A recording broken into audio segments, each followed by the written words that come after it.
my channel. Exercise 3.1 question number 5. The following table shows the points of each player scored in 4 game. तो ये जो table show कर रहा है points जो हर प्लेयर की तरफ से स्कोर किए गए हैं उनकी 4 गेम्स के लिए।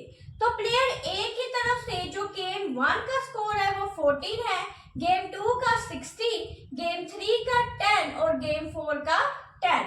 ऐसे ही आपको बी और सी प्लेयर के स्कोर्स दिए हुए हैं उसकी 4 गेम्स के लिए।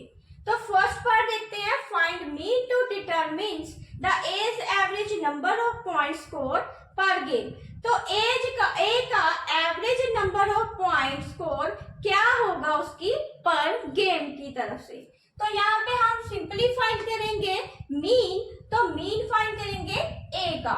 तो मीन कैसे फाइंड होता है, लिखते हैं mean of A equal to किसके है, सम ऑफ ऑब्जर्वेशन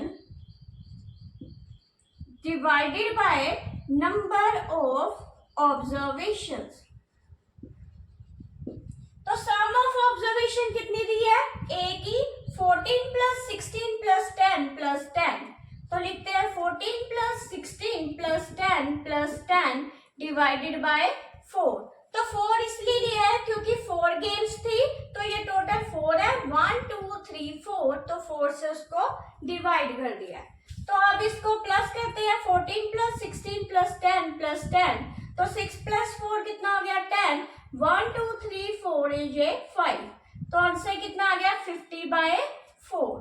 अब ये जो 50 है उसको डिवाइड करेंगे 4 से, तो 50 अंदर लिखेंगे, 4 से डिवाइड करते हैं, 4 1 का 4, 1 और 0 10 आ गया, 4 2 का 8, यहाँ पे आ जाएगा 2 और 0, तो पॉइंट लगा, 4 5 का 20, तो आंसर कितना आ गया हमारे पास 12.5। ऐसे ही सेकंड पार्ट देखते हैं, to find the mean number of point per game for C. तो जो सी प्लेयर की तरफ से जो number of point per game का मीन क्या होगा, तो वो जो would you divide the total points 3 और बाय 4। तो जो टोटल पॉइंट्स आएंगे उसको डिवाइड करेंगे 3 से या 4 से। तो ये जो सी जो प्लेयर है उसने 3 गेम्स खेली है, गेम 1, गेम 2 और गेम 4। तो जो 3 गेम है वो उसने नहीं प्ले की, तो इसलिए हम क्या करेंगे, जो मीन आएगा उसको डिवाइड कर देंगे टोटल 3 से। तो यहाँ पे हम लिख देंगे we divide the total points, we divide the total points by 3 since the player did not play in a third game। तो यहाँ लिख देंगे since the player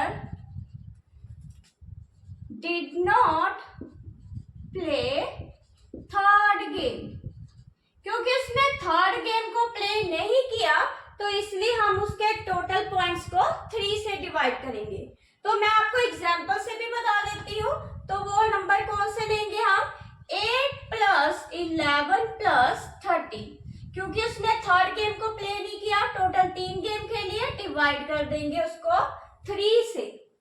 तो इसलिए मैंने सेकंड पार्ट में लिख दिया है we divide the total points by 3 since the player did not play the third game। Part देखते हैं, B played in all 4 games। अगर B player 4 games को खेल रहा है तो how would you find the mean, तो उसका मीन क्या होगा। तो लिखते हैं the mean of B player। तो मीन ऑफ B player क्या आ जाएगा, sum of observation upon number of observation. तो सम ऑफ ऑब्जर्वेशन में क्या आएगा, तो ये सारी टर्म्स को प्लस कर देंगे, 0 प्लस 8 प्लस 6 प्लस 4, तो 0 प्लस 8 प्लस 6 प्लस 4 और डिवाइड कर देंगे उसके नंबर ऑफ गेम से। तो नंबर ऑफ गेम्स कितनी थी 4, तो इसको जब प्लस किया तो कितना आ जाएगा 18/4। तो ये जो 18/4 है 2 के टेबल में कैंसिल हो रहा है, तो आंसर आ गया 9/2, और अगर इसको डिवाइड करें तो आ जाएगा 4.5। 4.5। तो मीन कितना निकल आया बी का? मीन आया 4.5। तो फोर्थ पार्ट देखते हैं, हु इज बेस्ट परफॉर्मर। तो इसमें से बेस्ट परफॉर्मर कौन है? तो उसके लिए पहले सी का भी मीन निकाल लेते हैं। तो मीन ऑफ सी प्लेयर, तो ये किसके इक्वल है? 8 प्लस 11 प्लस 13 बाय टोटल 3। तो क्योंकि सी प्लेयर ने 3 ही गेम खेले हैं और जो थर्ड गेम था उसने वो खेला नहीं है, तो इसलिए इसको 3 से डिवाइड कर देंगे। तो इसको प्लस किया, 8 प्लस 11 प्लस 13, तो ये आ गया 8 plus 9 plus 3 12, 1 plus 2 plus 3। Total answer कितना है? 32 बाय 3। अब ये जो 32 है उसको 3 से डिवाइड किया, तो 3 1 का 3, यहाँ पे 3 आ जाएगा, ये 2। अब ये जा नहीं रहा, यहाँ पे 20 लिख देंगे, तो पॉइंट ये आ गया 6। तो यहाँ पे आंसर कितना आया? 10.6। अब देखते हैं कि इनमें से कौन सा बेस्ट परफॉर्मर है। तो जो ए का मीन आ रहा है, ए का मीन आया है 12.5। तो बी का जो मीन निकला है वो है 4.5 और सी का मीन निकला है 10.6। तो किसका मीन सबसे ज्यादा है? मीन ए का। तो इसलिए कौन सा प्लेयर है जो बेस्ट होगा? वो ए है। तो लिख देंगे बेस्ट परफॉर्मर ऑफ प्लेयर ए। तो बेस्ट परफॉर्मर क्या होगा? प्लेयर